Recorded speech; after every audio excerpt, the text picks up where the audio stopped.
the Wolfgang here. Oh wait, stats. Yeah, 24 hands played so far. Wolfgang. We will 3x to the Wolfgang. Gonna c-bet our second pair here on a fairly dry board. You could have a 10. I think I'm gonna c-bet again. 2 should not change too much. And I'm gonna check it back when the 5 comes. Alright, I think he check calls most of his draws, yeah. I'm like, you missed your 7-9, sir.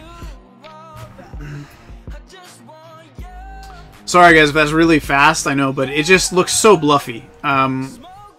Here, let's do a review. I don't mind doing a review. We'll sit out next big blind and we'll do a quick review. The lead just, it's never strong. Like, what are you leading? An 8? Like, I don't understand the lead. There's a probe. There's some probe bets, like probing the turn, probing the flop. I'll show you some flops that I probe.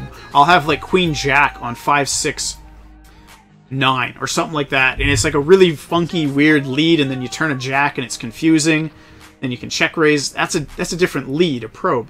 But just the open leading all the flops is really, really weak. You should be checking your whole range, right? Like, your strong hands, if you had a set, are you just going to lead out and give away the strength of your hand? Never. Which means, you know, if I knew that, then maybe it's smart to do that, but that's the I know that you know that I know level, and there's no way these type of players are at that level. And that dynamic needs to be created, and you have to be sure of it. So, in general, just the lead is really weak, and you can almost raise all leads. But let's take a quick look at that hand, because I just snapped it off, and remember, this is Zoom, it's very fast. But I just snap it off. Now, it could have been it could have been a 10. But let's see, so I opened a 3x against Wolfgang, because I don't think he's a very strong opponent, and I want to build bigger pots in position against this player. So when I see the 10-8-3, I'm going to be betting this with an 8, all my 8s, all my 10s, all my 9-7s, all my Queen Jacks, all my sets. Even Ace King is going to take a stab. All my Ace Highs that missed. So I'm going to be betting this with a wide range of hands, and I don't mind betting my pair here, because I could be ahead of a 3. I'm definitely losing to a 10, but I'm ahead of like the 9-6. I'm ahead of the Queen Jack. So I don't mind betting, not a huge pot size bet, but I don't mind betting like a half pot size bet, and then evaluate the turn, right? So I bet half, and he calls. So now he's in a check calling range, right? The turn doesn't change anything. How many 3s and 2s are in our opponent's range here?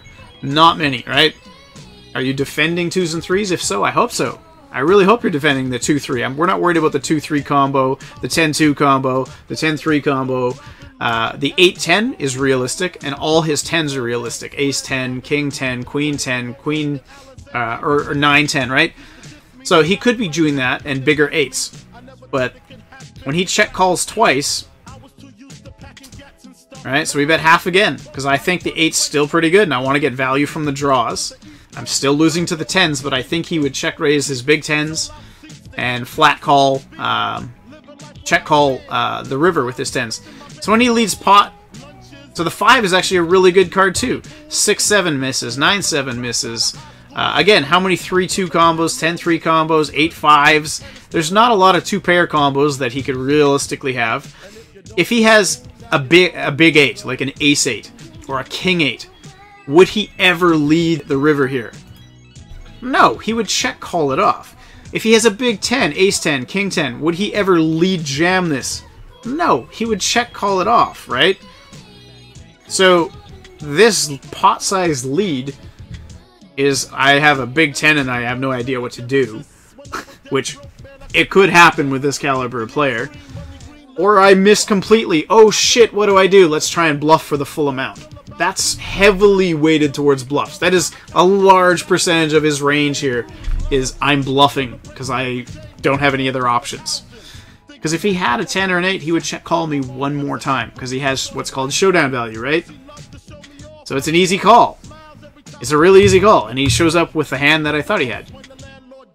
The bluff. So, but it goes really quick, so I wanted to take a second to explain it, because you're like, wow, he snap called with just the 8. It's not a good 8. It's not a big 8. It's not the ace 8. It's not even a 10.